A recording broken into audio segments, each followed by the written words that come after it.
reach up and zoom out that guy just a little bit. Okay. Either one.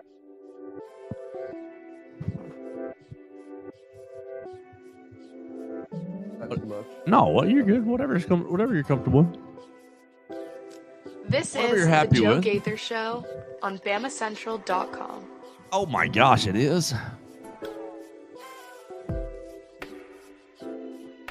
It is. Good morning. Good afternoon. Good morning, West Alabama. How we doing today on this Monday? Happy Monday. It is the Joe Gaither Show on Bama Central. BamaCentral.com. Hanging out with you guys in the Derry Daniel State Farm Studios. Joe Gaither, Theo Fernandez. We are live on a rainy Monday on BamaCentral.com. You can check us out on the Bama Central YouTube channel. You can check us out on Spotify, Apple Podcast, Amazon, wherever you get your podcasts. You can find the Joe Gaither Show on Bama Central. And we have a ton to get into today. So we're going to get right into it. We invite you on the comment section. We invite you on the voicemail line, 205-462-7340, extension 800. We are going to talk about March Madness. That's pretty much the docket for today. The Sweet 16 is set, and Alabama is in it. How sweet it is. So we will talk mostly about Alabama and the Sweet 16, the other teams that made it through the first two rounds, what the next round looks like in Newark, and see what else is left on the table from the weekend. Before we do that, though, and before I ask the how you doing, and Warren, Tyler, and Otto, they've been a Tuscaloosa and University of Alabama staple since 1961. They're in their third generation of family ownership. Warren Tire and Auto is the go-to place for all your automotive needs. They've got two great locations to serve you. For tires, brakes, and alignment, you can reach out to the 15th Street location at 205-759-5505. And all other automotive needs, reach out to the University Boulevard location at 205-758-2739. That's Warren Tire and Auto. And if you are driving in West Alabama today, you already know it's wet outside. Make sure that your tires, brakes, and alignment are properly taken care of or up to date by visiting Warren Tire and Auto. You can see them on 15th Street for those tires, brakes, and alignment needs at 205-759-5505. With that, oh my gosh, Theo. For the fourth time in 5 years, the Crimson Tide is in the Sweet 16. Follow Theo Fernandez at Theo Fernandez _. Good morning, sir. How we doing? I'm doing amazing, and a big part of that is because Alabama's still dancing. It looked not bleak, but a little questionable at times on Friday. Yeah. Watching whatever that Robert Morris game was, and then Grant Nelson gets onto the court. Put me in, all coach. Your worries just I'm go ready right to play. It's not baseball, but the same concept. Exactly. January, February, Grant, April. The switch flips every March. It really does. And his impact has just been incredible, and I'm feeling great because of it. Shoot, you better be feeling good about these first two games because of Grant Nelson. I mean, he has the good performance on Friday in 4, 5, 7 minutes, and then gets out and starts on Sunday, plays 28 minutes, gives you 12 points. He gives you a really, really big 3-pointer that kind of it was kind of getting stagnant there. Grant's 3-pointer. Let's see. It was only 1 of 4. Let's see. Where was this? And 3? if you guys remember, as he's talking right there, 11-14. St. Mary's had kind of recut it, 13-13. He comes right back down and says, nope, we're going to stay right ahead of this team. Oh, what a performance. And that Go three ahead. was such a line drive, too. If you guys, that thing just went He has straight the line. flattest shot. Yeah, there was no arc to that thing. I watched just started cheering when it went in. It was, what a shot. 1,000 career rebounds, too, for Grant now. Well, good for you, Grant. See, you are tough. Theo, there's so many ways we can go with this. We can focus just on Alabama St. Mary's. We can focus on the SEC. We can focus on the legacy members of the SEC. We can focus on Alabama's path. People getting online talking about Alabama's path being too easy, being too favorable. What do you want to start with? Do you want to just start with the game itself, 80 to 66? What Alabama did to really take the Gales.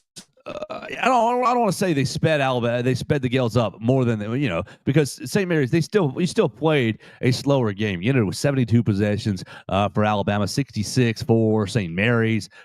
St. Mary's is playing in the 60s. Alabama wants to play in the 70s. So right there, that tells you they found a happy medium. But what they did, I thought Alabama showed a lot of maturity on Sunday night. Yeah, I like that take. I think you look at I think the biggest thing for me was there were halftime adjustments. I thought the team that came out after that halftime break was controlling the pace a lot more than they did in the first half. And look, the second half, first of all, it wasn't even all that higher scoring, but it just looked more like Alabama was playing its brand of basketball. And Nate Oates won the coaching battle. That is, you can talk about maturity of the players, the way they adjusted. I think the biggest reason that this game went the way it did was Nate Oates won the coaching battle. Theo, on Saturday, I drug Mason up here, and I bitched and moaned about Alabama not looking like they were respecting the game, not looking like they were respecting winning against Robert Morris, not looking like they took them very seriously and playing that way. I thought that really the Crimson Tide looked like they were taking every possession seriously. Nate must have done a really good job communicating just how slow St. Mary's plays and how every possession will be. Look, buddy, we're not going to get 80 possessions and we can waste 10 of them. And we need to take every single one of them seriously. I was impressed with the commitment to go to the cup. I was impressed with the commitment to rebound the basketball. Gosh, that's the biggest thing. Keeping them off of the offensive glass, and they still had 15 offensive rebounds, but their 15 offensive rebounds going for 9 second chance points, not what could have been 30. You look at their points per possession, say St. Mary's, Alabama holding them to .917.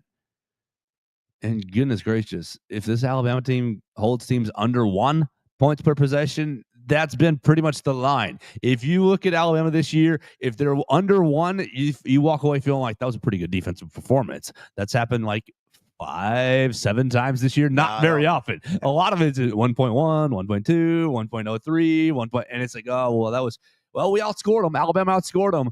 I think Alabama really embraced the defensive end, and yes, I will acknowledge I think St. Mary's is deficient athletically when it stands up against the Alabama lineup, and maybe that gave the Crimson Tide players more confidence.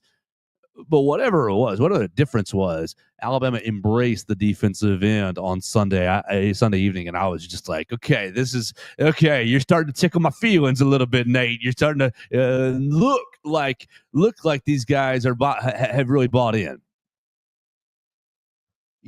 Look, it really was just one of the most complete performances I've seen out of this team.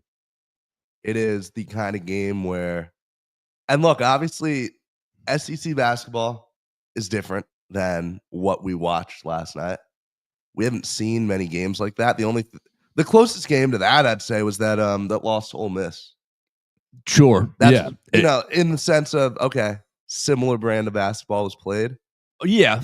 We don't see Alabama play in many games like this. We won't see them play in many games. I mean, you look at the potential road ahead, and neither of the next 2 games will be like that either. But it's very reassuring, and it's great to see that Nate Oates can go out there and win a game like this, because that's really important. And I'm sure there will be another game if Alabama is to go on any kind of real run here. There probably will be another game like that at some point down the line. Alabama 8 turnovers in the first half, ended with 11.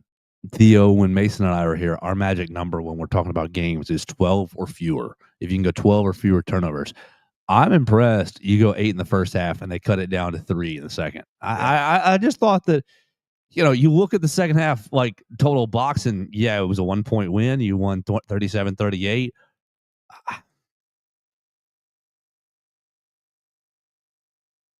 I was just impressed because when you watch St. Mary's and you know St. Mary's over the last my whole life, the last 15 years or so, is that tough, gritty team going to come after your neck, going to be the Boston Terrier, gonna bite your ankles the entire race until you've fallen over and then they pass you. Like, I have a lot of respect for St. Mary's, not in the sense of a toughness standpoint, not or of an athletic standpoint, but in the sense of we're going to play tough, we're going to play smart, we're going to give ourselves the best chance to win.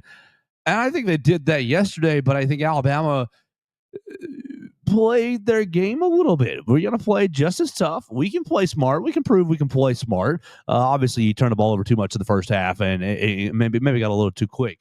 But then the threes, you got after it on the 3-point line. 7 of 17. Really, really. I mean, hello, Alabama. Live by the 3, die by the 3. You shot under 20 3-pointers.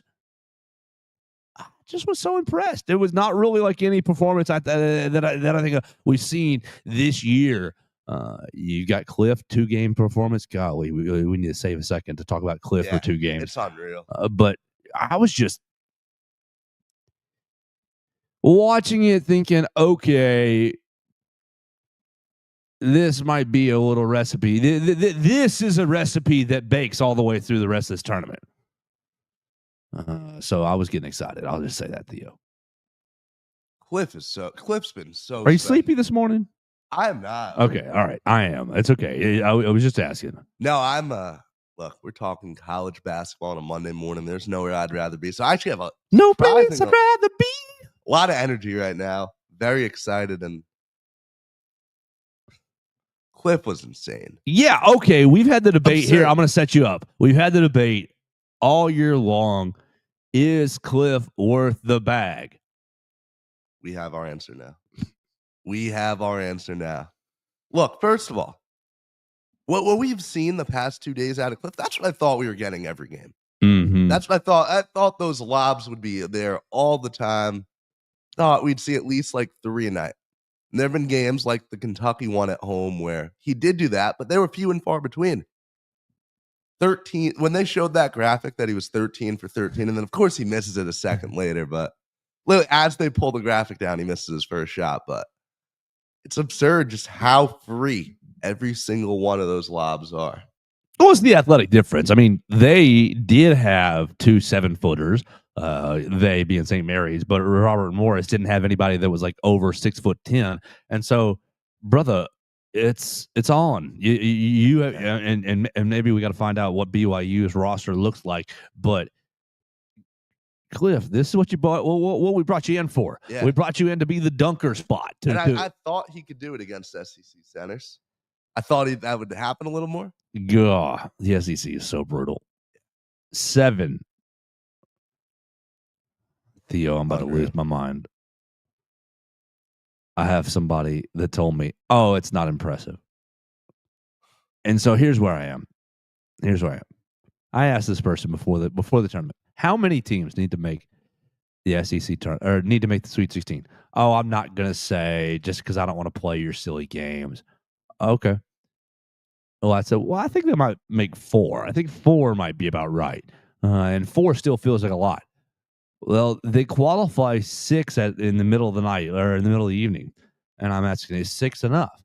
Well, 6 is tied for a record, but okay, in 2016, the ACC put 7 teams in the tournament, and 6 of them made the Sweet 16. Highly impressive, very impressive, incredibly impressive. Great job, ACC 2016. Great job. But here we are now. It's 7 teams make it into. So it breaks that record.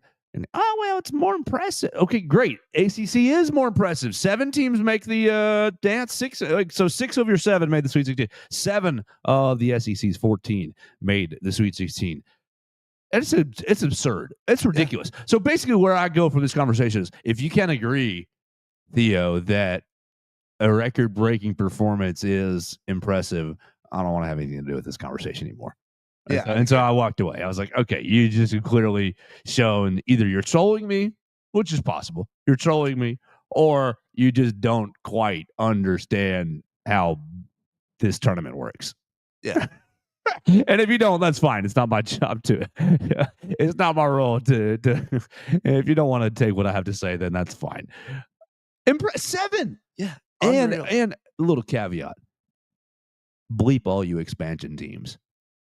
7 teams that made it into the Sweet 16 are all the legacy SEC members. Not you, Missouri, get out of here. Not you, Vanderbilt, get out of here. Not Texas, get out of here. Oklahoma, get out of here. You guys can go. How does Vanderbilt? What do you have against Vanderbilt? Vanderbilt's not an original member. Oh, haven't they been in since like the 30s? Are they not? What did I see? Vanderbilt's been in forever, I thought. Vanderbilt is an original Southern Conference member in like the 10s, but maybe they were an original SEC member. Okay, we'll pivot. This is just about This is just about Missouri, Texas, and Missouri. Oh yeah, that's what it's Missouri. It's Texas. It's Texas A&M and Oklahoma. It's all the newbies, the real newbies, the ones from 2014 and from this past year. Yeah, still got that stanky Big 12 blood on them. That loser stench on them.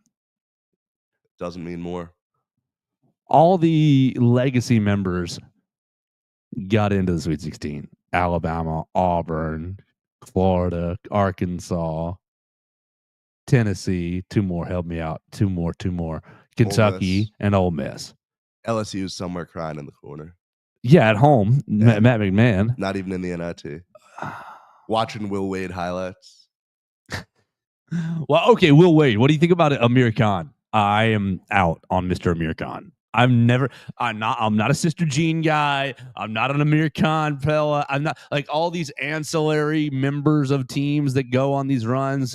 Get out of here. You're not shooting any basketballs, buddy or ma'am. All right, look, you can say whatever you want about Amir. Sister Jean is where I draw the line. We are not slandering Sister Jean. The lady, I mean, I wish you well personally, but she's just sitting in a chair I prayed for our boy. Here's my problem as a Christian. God doesn't care if I pray for Alabama to win or lose. If Alabama wins or loses, that's not really. I absolutely do think that God is obviously paying attention to all of the sports and all of the world and all of our lives. But I don't think he's up there moving passes 1 inch to the left and 1 inch to the right. I think there's bigger problems going, bigger issues at play here. And so I find it very, very disingenuous to, I'm praying for our boys. I'm praying for a long run. I'm praying for this. It's like,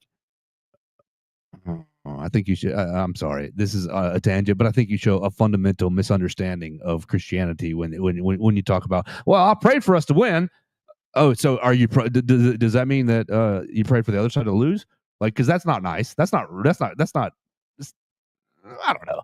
The way I always saw that was like, okay, she's praying for the team to win, but she's also praying for the run to keep going, for them to continue to be able to play basketball together.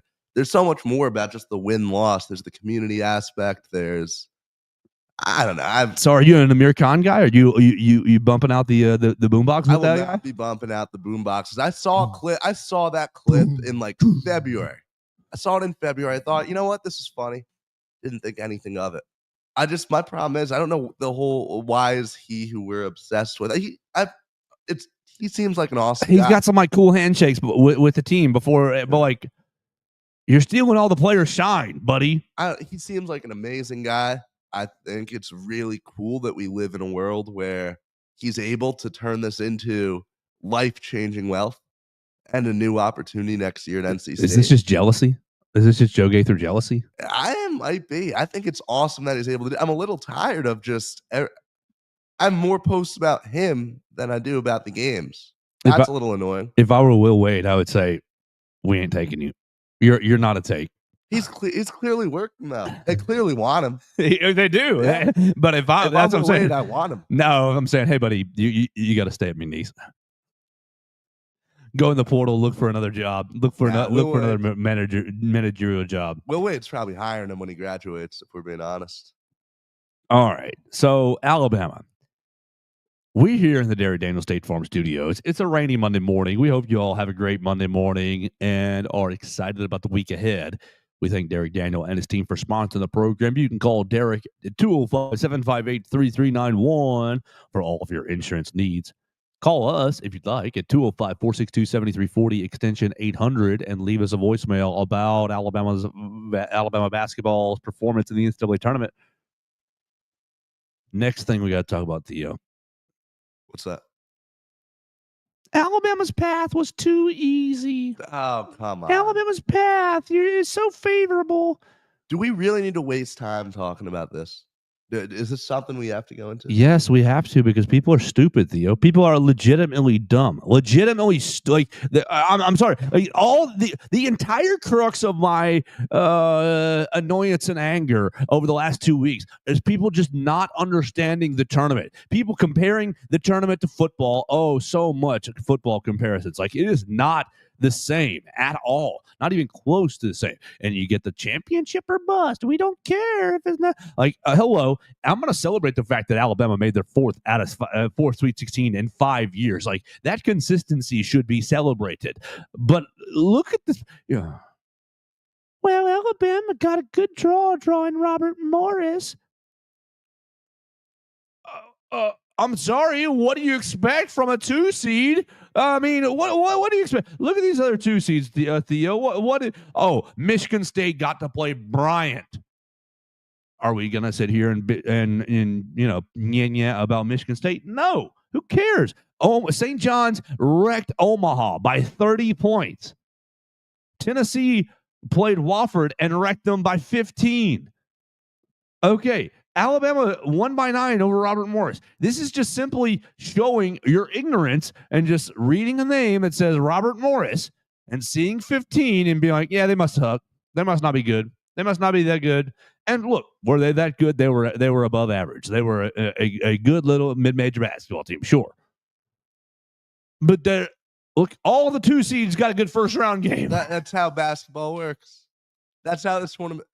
There have been help me and I'll catch up. There have been 9 15-over-2 upsets ever, something along those. You guys knew this was coming, right? Even the 3s dominated, the 4s. Are you gonna go out and say like, oh hey, like Maryland, you played? So I'm hearing, Florida had it really tough because they had UConn in the second round. It's just a dumb perception because the average fan saw UConn win 2 back-to-back, win 2 national champions. Great program. Not disparaging UConn at all. But they were not the same of the last 2 years. Did they play a good game against Florida yesterday? Sure, of course. And Dan Hurley showed that he's a great coach yesterday against Todd Golden. I thought that he outcoached Todd Golden, but Florida didn't get an unfavorable draw. They played Norfolk State, and then they played the winner of an 8-9 game. I somewhat disagree with you actually here. Go ahead. I think I don't know how they allowed a really strong 1 seed in Florida's position to have to play that game second round. Where did you put them? Do you put them in Auburn's bracket? You swap them with Creighton? I don't think you swap them with Baylor up here with Duke? I don't think UConn or Gonzaga should have been on the 8 line. I think they should have been 7s. Okay. I think come on. That's a different argument. Argument. But and fair. There's no fundamental, you can't argue about any team's path in this tournament. It's absurd to do that. Drives me absolutely nuts because what you're getting is, well, Alabama, of course they were put in a pod against St. Mary's and Vanderbilt. It doesn't make any sense. St. Mary's was a very highly regarded team all year. Right. Auburn fans have tried saying stuff. They were St. Mary's is ranked 10 spots higher than Creighton. Right. This is that you're finding the crux of the root of my argument. The Auburn fans, the Auburn faithful, crying about playing Alabama State and Creighton, where Alabama got Robert Morris and St. Mary's. Yeah. This is. I can't believe this is degrees. We're debating literal degrees of difficulty. Not, it's insane. And then, of course, Alabama, you get a lucky game against BYU. I'm sorry, Wisconsin lost. The 3 seed Wisconsin lost by 2 points to a good BYU team. It's going to be a brutal Sweet 16 game this coming up week. It's going to not be fun. This is the 27th, so that's Thursday, right? Yeah, we're playing Thursday, Sunday. we're playing Thursday, Saturday because we got the Mormons on our schedule. And you want to talk about favorability? Well, we can't play on Sunday, so they get the extra day's rest, and Alabama doesn't. Wow. Let's I mean, look, March is supposed to be unpredictable. It's supposed to be crazy. It's not supposed to be all 2-3 match. Florida was a buzzer beater away from getting to play Colorado State next round. Derek Queen doesn't hit that shot. Florida's playing a 12 seed in the Sweet 16. Would people have had a tantrum then? We traveled. He did. He did try. He fully did. I cannot believe it wasn't. We can't call. Oh, you've got. I'm in a weird spot because I see that, and okay, you obviously traveled, Maryland player, clearly, but then, I wonder if my phone just died. Yeah, we're still connected. I'm gonna reconnect this as my. We're still on. Here we go. Let's do like that. Let's do cha. Audio, visual. That's gone. How about that? Boom. Hey guys. Grab that case right there. Yep. And we're gonna pop them right back up right there. Yep. On its side. Yep. Perfect. Like this. Yep. Oh. Yeah. Perfect. Just like that. Awesome. We make it work in the Derek Daniel State Farm Studios. Right there. Perfect. Right. Yeah. There we go. We'd like that. Okay. In a weird spot with Maryland. Maryland travels at the end of the game, and then you get the well, you can't call that. You can't call that. It's like, so do you call that at the end and ruin Maryland's chance and say you lost on the travel? It's just it's unfair either way. It would be so unfair to have Maryland have their season end on that when it's refereeing basketball is so subjective. It is so up random, whatever word you want to use. Like it's all about what the ref chooses to see and what not to see. And they chose not to see that one, and we got an amazing moment because of it. But could you imagine if that happened to us? Could you imagine what we would be saying right now if Alabama had that shot hit on them to end their season? It would be a Creighton moment. It would be it would chaos.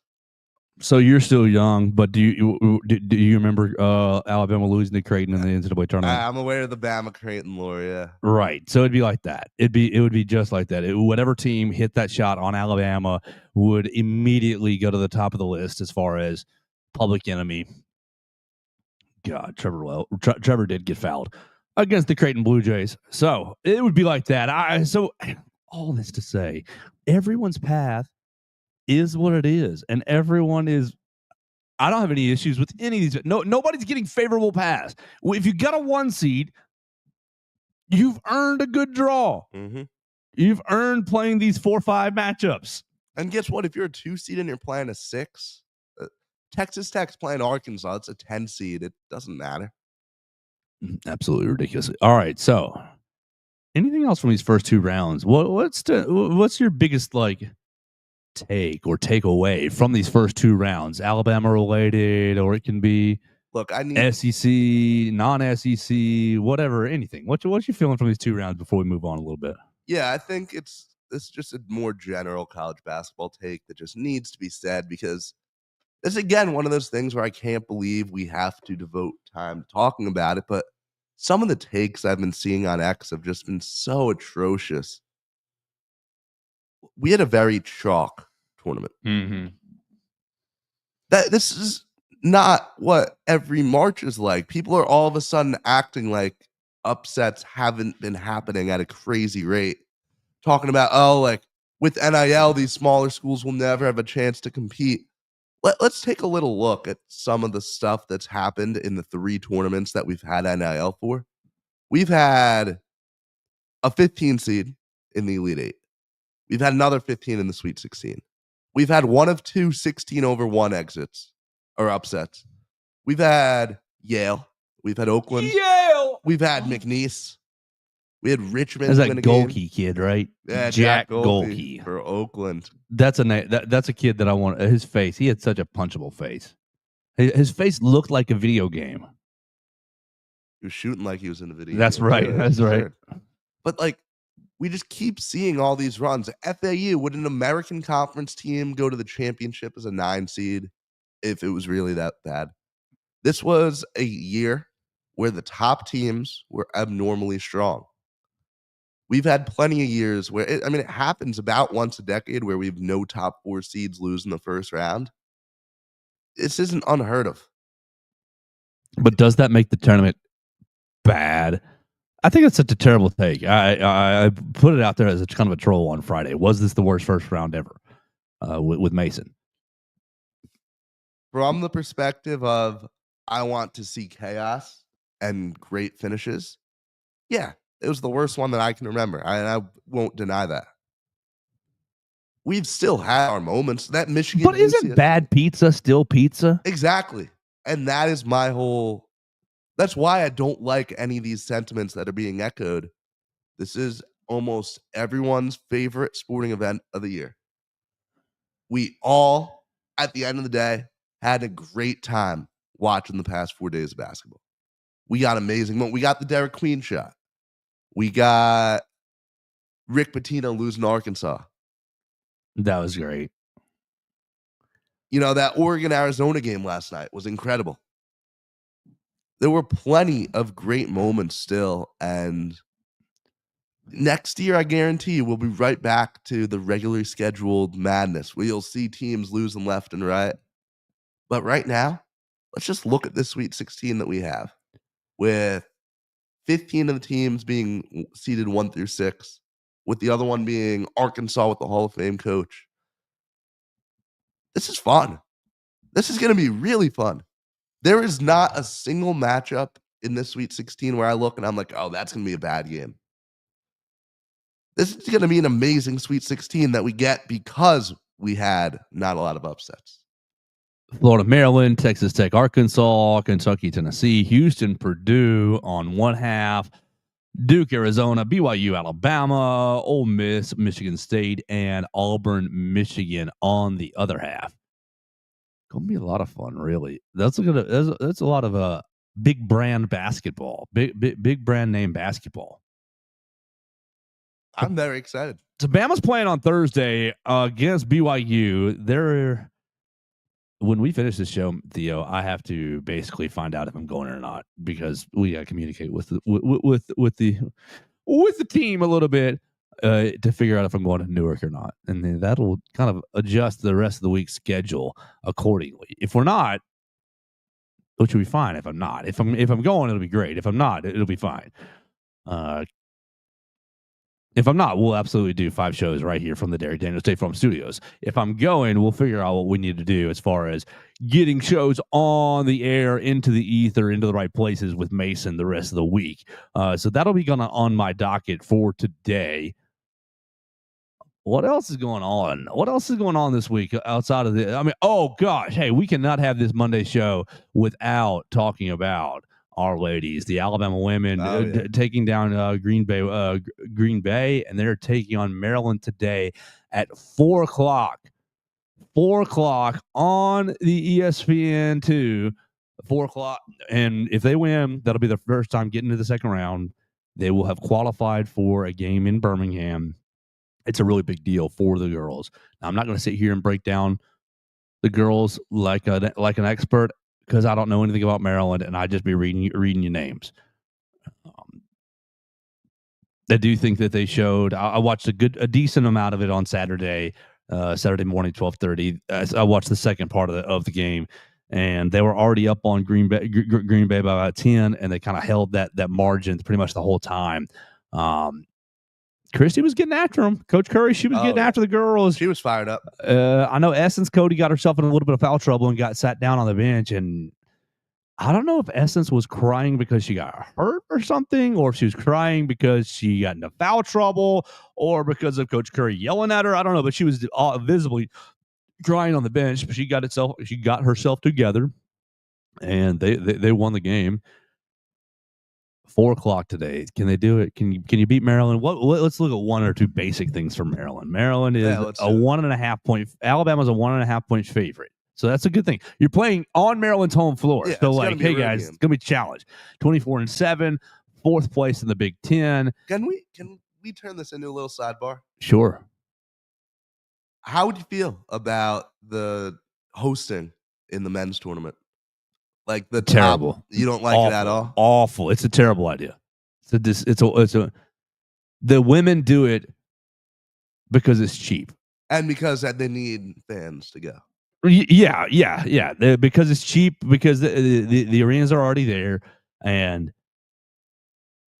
exactly, the Maryland gets to host with their home fans. No, I would hate it. I mean, as far as if Alabama's men's were hosting the first 2 rounds, of course it would be awesome. It would be, just as far as a spectacle, electric. But would I find it as an analyst fair? No, I would not find it. I would not find it acceptable as an analyst at all to go into any other arena, to go into Gainesville, to go into Duke, Cameron Indoor, to go anywhere.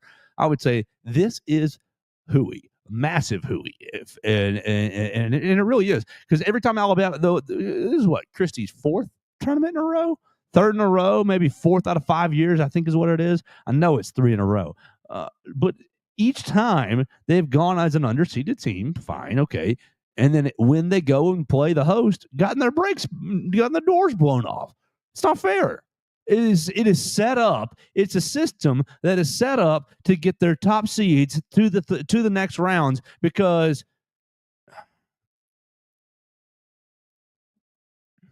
it's set up to get their top seeds to the next round for money, for TV purposes, so that you can continue to grow the game. And obviously, we want to grow every sport. We want to grow every game. But I find it disingenuous to manipulate the sport in such a way that continues to encourage top teams to win. The top teams do not need your help. They don't. South Carolina does not need your help. Gino Auriemma did not need anybody's help any time. Pat Summitt did not need anyone's help at all, and neither does Kim Mulkey. Like, they're just going to win. I think it's a terrible setup. I think it's a terrible setup, born out of laziness and born out of, we need to keep growing eyes to our game as best possible. And I think that is you're going for cheap value. You're going for cheap heat, cheap value. I think if you went to the obviously it's going to cost you more, so of course you're not going to do it. We saw those weight rooms last year, 2 years ago, for those road sites. It was like a set of dumbbells for those girls. It's terrible. So we know they're not taking care of the girls. But just like, it is antithesis of competition, in my opinion. Could not agree more. And you look at this women's tournament, and it is a little, it's a little upsetting how few. That's a tournament where there really are no upsets in the first round. Well, for the women, the talent is the talent disparity is the first issue. The talent disparity. The top talent is going to the top 5-7 teams. That's the first problem. But then you give that top talent home games. Well, you've all but eliminated the possibility of having an upset. You get UConn upset. The team that obviously UConn's not really the same right now. Or are UConn's they? A 2 seed? Are they? Okay, good. I haven't. There's my women's game. You get the team that upsets South Carolina, that upsets LSU, that upsets some of these top teams. Boom! That immediately goes to the top of the ESPN ticker, and their next game, everybody's watching it. Like, you've got to set the table. And fairly. Do you know what happens to that mid-major school that pulls the upset? Do you know how much more money goes pouring into their women's basketball program? And you know what, that all of a sudden you're building a new force to be reckoned with in the sport. You're building a new team that can be competitive. And it really, look at how hard Robert Morris fought to try to stay in that game against us. Could you imagine them trying to do it if there were 10,000 fans screaming at them too? With how strained they were, how hard you're fighting to pull that. It would be so unfair is the perfect word. You couldn't have said it better. Because if it's the men's game, the women, I hate to be this way, but their attendance still isn't good, even on home sites. If it were Coleman, it'd be 15,000, and it'd be disgustingly just going crazy. It would not be fair at all. Would it be fun? Yes. I would love it every year that it was at Alabama's advantage, but I would hate it going into anyone else's gym. It'd be awful. Agreed. I would think, why do we play this year? Why do we play this whole year just to come to this away gym and get yelled at and lose? I really do dislike the fact that we've spent so much time talking about this and the stuff. What do you want to talk about? No, the reason, and I think it has to be said, because I think that people need to just kind of shut up about this and just enjoy because the NCAA tournament is one of the biggest examples in the world of if it ain't broke, don't fix it. Oh, yes. Nobody thinks this tournament is broken. Nobody has. We need another round, Theo. We need 32 more teams in it. Yeah. Get out of here. You know, that was a real proposal for a 96 team. Yeah, get out of here. No. What are we doing? All right. I'm about out of juice. What else have I thought about today? What else did I think about over the weekend? It was a long weekend. Lots of basketball. I'm about out of juice for the day. And I know we're only at 40 minutes. So let me filibuster real quick and tell everybody that we're proudly sponsored by our friends at Warren Tire and Auto. You can find them on 2 great locations to serve you in Tuscaloosa. They've been a University of Alabama staple since 1961. They've got locations on University Boulevard and on 15th Street. For tires, brakes, and alignment, you can reach out to them on 15th Street at 205-759-5505. For all other automotive needs, that's electrical issues, oil change issues, AC issues, transmission issues, you can see them on University Boulevard and call them today at 205-758-2739. Warren Tire and Auto, a proud part of the Joe Gaither Show and your go-to place for all of your automotive needs. I'm about to pull up our spring practice schedule, Theo, because I haven't looked at it yet this week. Let's find out what the heck the Crimson Tide. What we doing, Crimson Tide? Oh, well, I hate Outlook. Outlook, you're terrible. Today's the 24th. Nothing going on today. Tomorrow we'll talk to some players. Great. All right. So here's our football schedule this week. We'll talk to some players on Tuesday. We will talk to Coach DeBoer in the BDS media room at 10 on Thursday. Okay, Coach. Get a little time with Coach DeBoer on Thursday, and that's going to do it for this week. So Tuesday and Thursday, we'll spend some time with the football team. And either I will be here doing that or I'll be in Newark on Thursday. We'll find out what we're going to do. We'll have people posting that stuff on the BamaCentral YouTube channel somehow, some way. Theo, I didn't watch any of the baseball this weekend, but I saw a win on Thursday and a bunch of angry gums on Friday and Saturday. Were they screwed? All right, but first, take the glasses off because I know we like to have them on. Were the Crimson Tide, was the Alabama Crimson Tide screwed as bad as the online folks would have you believe? No. All right, so here's what happened. What happened? Alabama. This is the rubber match on Sunday or on Saturday. Rob Vaughn gets kicked out of the game. Yeah, and it basically there was a foul tip that we didn't think was caught. Rob Vaughn storms out there. He's in his face. He's chewing the guy out. Furious. Tossed. You look right before that, though. Tennessee, we had one of their players refusing to get into the box. It was a whole controversy. The whole stadium was booing him. Clearly, people in the Alabama dugout were upset. And he finally steps up into the box. And what does he do? Home run. He takes Bobby Alcock yard. Oh.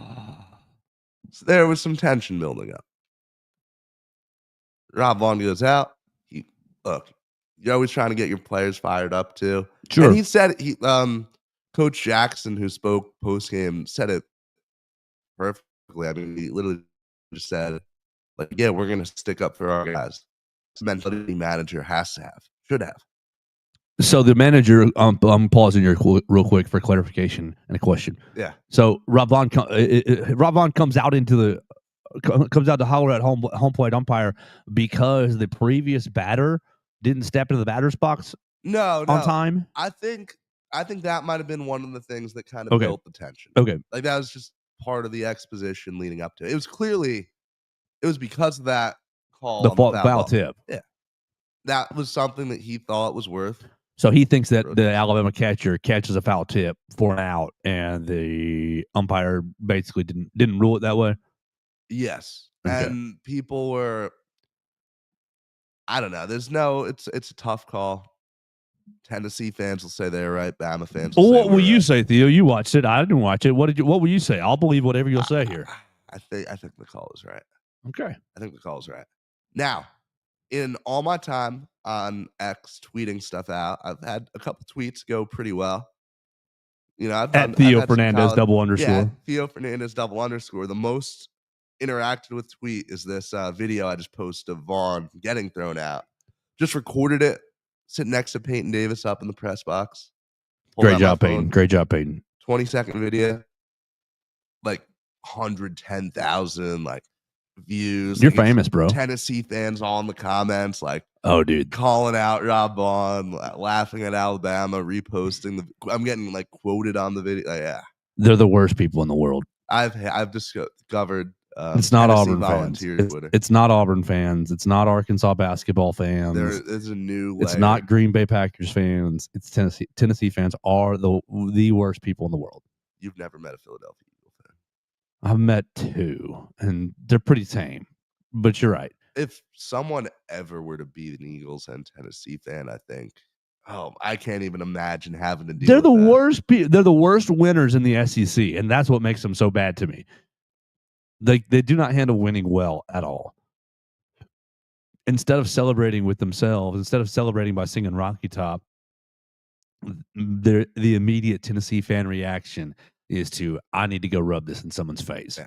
Not I want to celebrate with my friends and teammates and family and rah, let's all say go Tennessee. It's no, let me go look for somebody to make them feel bad about themselves. That's why I think they're the worst people in the world.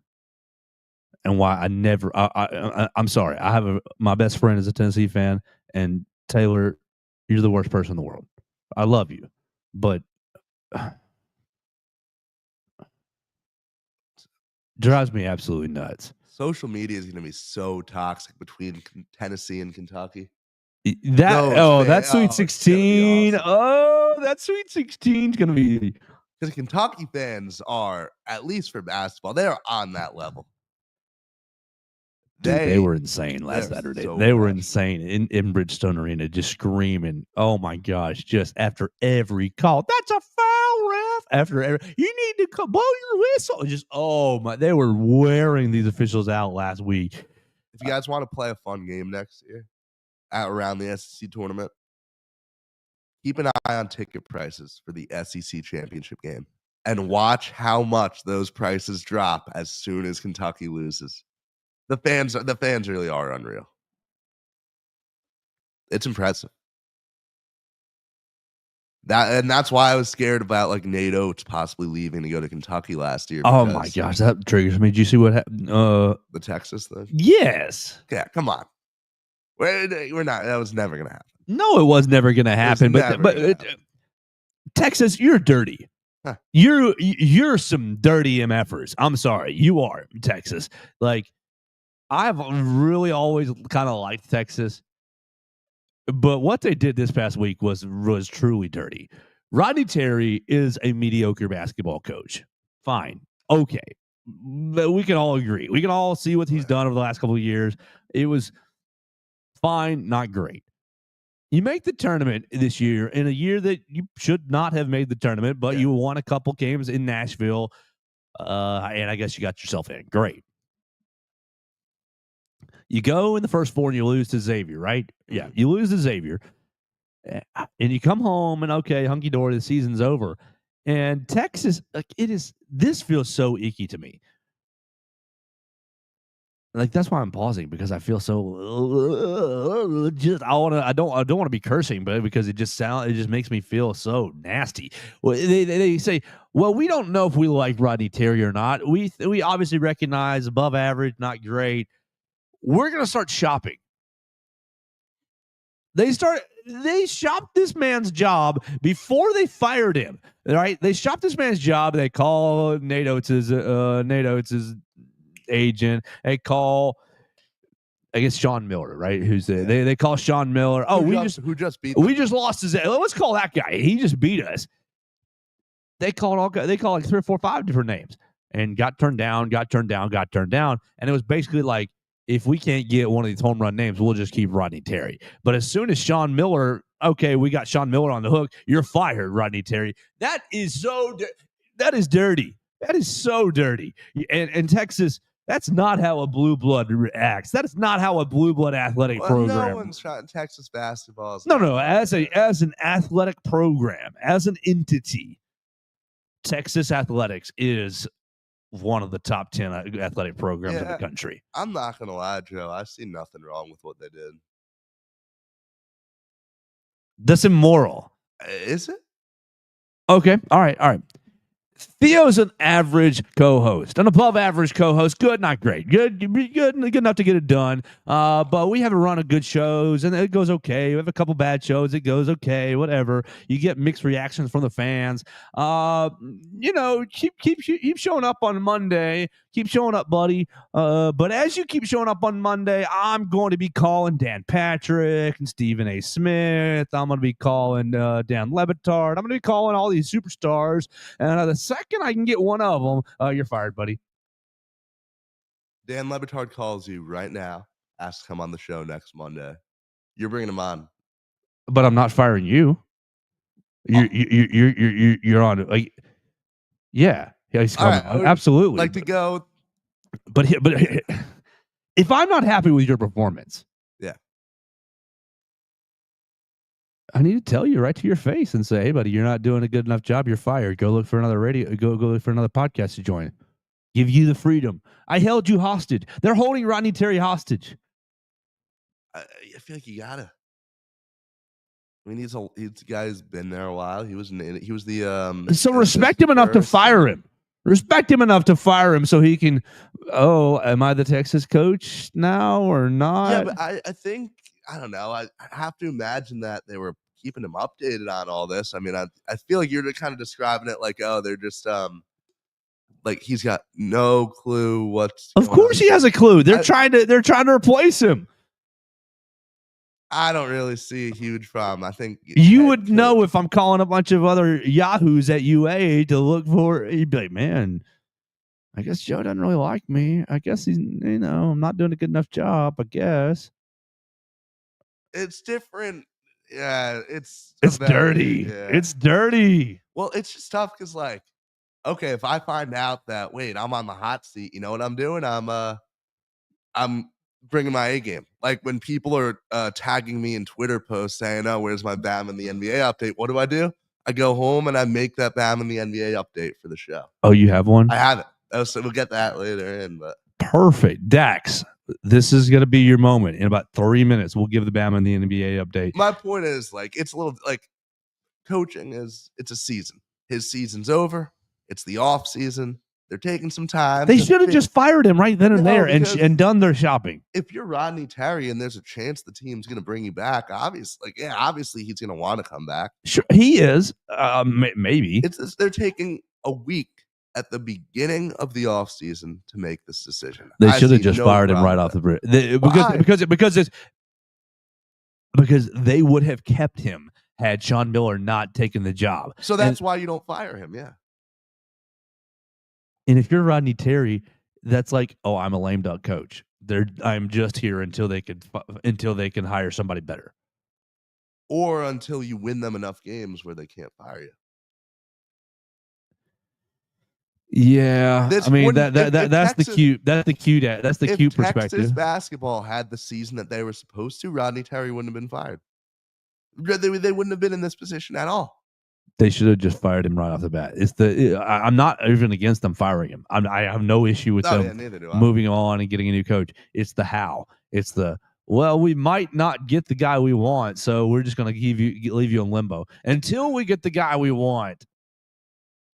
Keep doing the job. You're talking like, oh, you're here until we get someone else. Like, you're kind of saying it like it's a drag. It's a 5-day ordeal. Their season's only been over for 5 days. Yeah, and he's got that's 5 days that he should be working back channels to get an assistant coaching job. If he beat Xavier, he would have been game planning instead of worrying about. Yeah, but he's not a good coach, so he didn't beat Xavier. Come on, look, you have to do whatever it takes to win. You have to do whatever it takes to give your program the best shot at winning. They did. Then they made an amazing hot Sean Miller with money to work with again. Oh, it's gonna be fun. He's the Arizona guy, right? Yeah. He basically got fired for doing stuff that every school in the country does right now. He Dirty man. Didn't he get fired? Wasn't he? Didn't he lie to the NCAA also? Yeah. Look, that's every school. Is any school not? That's what these people don't understand, Theo. Just tell them the truth. Yes, I bought the recruit a cheeseburger. Yes, I had the recruit at my house for a cookout, Bruce Pearl. You'd still be at Tennessee if you'd said that. You would literally still be coaching in Tennessee if you'd say, "Yep, we had a cookout at my house." Sorry, it would have been a slap on the wrist. You wouldn't have been fired. Don't lie to the NCAA. That's why it blows up in an Arizona's face or an LSU's. I mean, that's why Will Wade got into this whole mess. Wonder if Texas made a call to Will Wade. They had to. I mean, but he took that NC State. He was pretty set on that NC State job. Maybe Texas could have just hired Amir. You would have loved that one for a lot cheaper. Sister Jean assistant coach. Amir Khan leading the charge. What are the other March Madness heroes? Jack Golke, assistant coach. Jack Golke actually played. But he was like, yes, he played. He scored 30 points. His face looks like a mascot. How about Doug Eddert? You can't have anything against Doug Eddert. That's the glasses guy, right? No, that's St. Peter's. Yeah, like big old boy. No, the white dude, the shooter. Okay, no. Then too many memories flooded. Man, that St. Peter's team was special. All right, Theo, hit us with a Bama in the NBA update, and then we'll go home. Bama in the NBA. Update. Hold on, let's see. Hey, where are we at in the schedule as Theo gets himself warmed up? Theo is going to be bringing us a Bama in the NBA segment each Monday until he retires. Alabama, the NBA has roughly, oh gosh, there are like 12 games left. Yeah, oh gosh, 2 weeks left, essentially.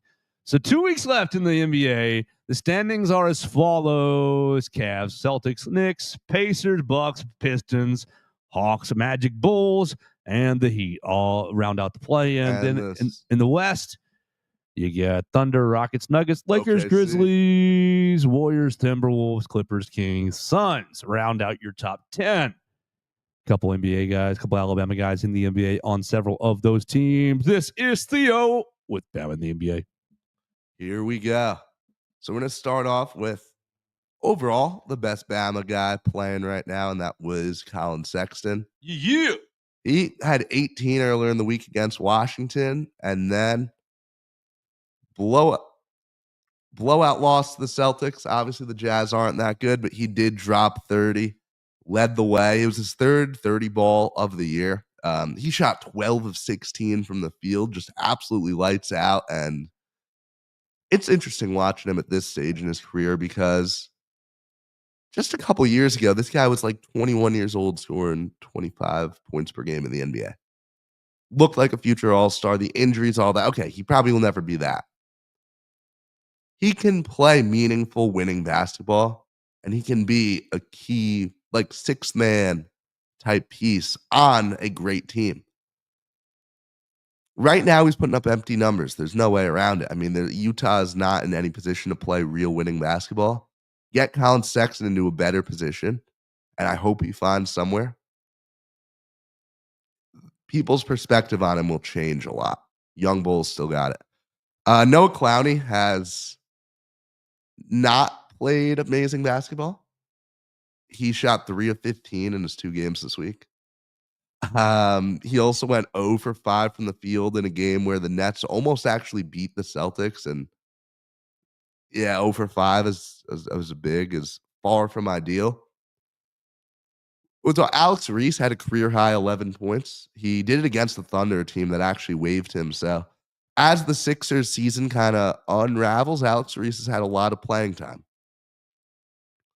2 names that I'm most excited to talk about, though. First of all, Keon Ellis has been playing amazing basketball. Probably the best stretch of his career. Scored 13, 4-5 shooting in a down-to-the-wire win against Cleveland. Remember, that's the number 1 seed. He had 18 points in the first half yesterday. Or Saturday. 18-point first half. He is the Kings leader in net rating. So he's the most efficient player on the team out of all the guys who play 10-plus minutes. Keon Ellis, very impressive. Last name for you? Can we get Keon Ellis on a real team? Because he seems like I'm sorry to interrupt you, but Keon seems like a nice 7th, 8th man on a really good team. Yeah, and look, I mean, Sacramento is in the thick of it. I mean, they're fighting for a playoff spot. They're, I believe, the 8 or 9 right now. Yeah, they're the 9 right now. They are fighting for their lives to get that spot. They're fighting with Dallas for that last playing spot. So I think it's safely secured, but Yeah, but we just need him on a better team. The Kings. no, this is where you want to be right now. You want to be playing. You want to be in the biggest role you can as a player at his age, that young. You want to be playing meaningful basketball. That young? How old is he? He's still what, 26? Yeah, 25, 26. He's still on the. He would like to think he's still in the first half of his career, right? And if he's on a team like the Lakers, if he's on a team like the Knicks or anyone who's firmly in the playoffs, he's not going to get this kind of opportunity. The Kings are a very flawed team. They are really been underperforming. I mean, they're at 500 this year. Keon Ellis doesn't get these opportunities elsewhere. He's in a great spot, and he keeps playing with them. And, eventually when he hits free agency, then he goes and somewhere else. I think Keon Ellis is in a great position, and he's really stepped up with the opportunities that he's had. Another guy who's getting opportunities right now, J.D. Davison. A lot of people are saying he's the G League MVP frontrunner right now. He's doing some time up in Boston. They called him up from Maine, and doing some time in Boston. Yeah, doing some time in jail. Keep going. But he had multiple 4-point games, which is doesn't happen often. He's only had 5 of those in his career. But he's stepped up, and he's getting some time. He's already an NBA champion. He might get another ring this year. He is too good for the G League and not quite good enough for the NBA. If I'm J.D. Davison at this stage in my career, I'm probably looking, and I'm like, you know what? I would love to make $1 million and live in Spain and be a star in Europe. I think it probably beats making $70,000 a year and living in Maine. Although I love being in the state of Maine. I think Portland, Maine is one of my favorite cities I've ever been to. J.D. Davison just will never have a real shot at playing meaningful minutes for the Celtics. And I don't know, the teams that he could contribute on it's a limited list, sadly. But we got to get him out of the G League. We got to get him out of the G League and onto one of these bad teams where he can play a lot of minutes. Hey, G League MVP this year will be fun, though. He might win it, they're saying. That'd be a cool start. But what's that worth? It's a trophy. Okay. It's a trophy that goes on his shelf. You're right. It could be a trophy and a championship ring this year before he signs somewhere else. There are worse ways to spend a season. That's true. There are a lot of worse ways. You could be Brandon Miller, and not only do you not get to play, but you have to sit on the bench and watch the Charlotte Hornets play 82 games of basketball. Yeah, that's pretty bad. That's pretty brutal. Yeah. That sounds like punishment. I cannot imagine having, at least if you're watching on TV, you get to hear Eric Collins call those games, but he's sitting just at the arena, like just actually at. You think he's listening to podcasts on the sideline, just like disassociating? I think he's listening to the Joe Gaither show. Oh, yeah. What's up, Brandon? You can come on the show anytime. From the Derek Daniels State Farm studio. Absolutely. He's going to be so good next year. He's going to be so back. That connection between him and LaMelo, it won't lead to any victories at all. LaMelo Ball is not a winning basketball player, unfortunately, because he's really fun, and I wish he could be. Maybe they draft Cooper Flagg. Maybe we get that as the big 3. Oh, that'd be a lot of fun. Hopefully, Brandon Miller is able to take his career to new heights. You're in purgatory in Charlotte, just like you are Herb in New Orleans. No. New Orleans is a much better situation to be in. Are you sure? Well, okay, it doesn't reflect. What does that say? 9-53, 19-53. That's who needs Cooper Flag. 19 wins is a better situation. It is a very fun team, and it's a team that clearly is close to winning, in my opinion. Excuse me, in my opinion. At one point, I would have agreed with you, but it seems like they get close to the sun and then burn out pretty Look, frequently. DeJounte, CJ, and Herb, solid pieces. Nothing crazy solid. Zion is playing. He's been playing amazing basketball when he's out there. Yeah, when he's out there. He's getting in shape. Aren't we all? Getting healthier. We're all getting into shape. I love Zion. I'm going, oh gosh. I always have. I loved him when he was a kid. He's played 30 games this year, Zion. But look what he's done in those 30 games. Yeah, I don't 25, 7, and 5. The best ability is it's availability. Okay. He'll be available. He'll make himself available next year. Okay, we'll see. We're gonna see new. I'm holding out hope still. I am. I'm a Zion truther. I'm telling you, this guy could be an MVP. He could be if he stays healthy.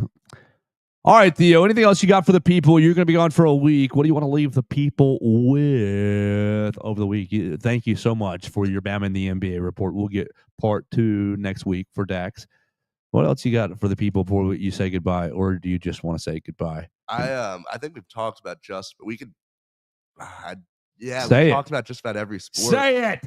Alabama softball had 2 of the worst chokes I've ever seen this weekend. Just completely out of left field, I know, but like they had multiple. Look, Aaliyah Johnson has been a good closer for this team, but she got shelled multiple times in the 6th inning. We could have swept that series. Should have swept that series. Woulda, coulda, shoulda. Up 4-2 in the 6th in game 1. That lead goes apart. You lose that lead right away. You go from 6-1 up, or you're down 6-1 yesterday, entering the 6th. Bama, it's a grand Battles slam. Back. Hit a grand slam, scores 6 runs, has the lead, feeling great, and then it just instantly falls apart. Not good, Chief. Not good. Pat Murphy's squad has some issues this year. I can't lie. It's in the circle. It's all in the circle. It's been at the plate for the last few years, but this year the issue is in the circle. Mm-hmm. So I was asked to get Tom Canterbury back on here. We had Tom on a week or 2 ago. I will venture to try to get Tom back on here. Everett, you asked me. I did get your message. I will try to get Tom back on here. Everett wants me to ask Tom some tough softball questions. And I don't know if I want to do that because Tom is my friend. And I do think the softball program is largely healthy, but you have to be honest and definitely say they've taken a step back from where they were 4 years ago. Last year's team should not have made the World Series. No, but they did, improbably. And it put a Band-Aid over all of it. Yes. Winning's the best deodorant. I put on my deodorant this morning. I went and bought some yesterday. If this year's team makes the World Series, I will be a very, very surprised man. Yeah, that's going to be a tall task. So we'll see what to do. I'll try to get Tom on here, and I'll try to ask him some tough softball questions. But for you, Everett Osborne, for you, the listener, the viewer, you guys check us out on YouTube, on Facebook, the BamaCentral Facebook page, Twitter as well. You can find us at Spotify, Apple Podcasts, and Amazon, The Joe Gaither Show on BamaCentral. You can find Theo Fernandez at Theo Fernandez _. You can find me at Joe Gaither 6. Find our friends Warren Tire and Auto at 2 great locations on University Boulevard and on 15th Street. And find us right here in the Derek Daniel State Farm Studios for all of your insurance needs. Like a good neighbor, Derek Daniel is there. We will talk to you tomorrow right here on the Joe Gaither Show on BamaCentral and BamaCentral.com.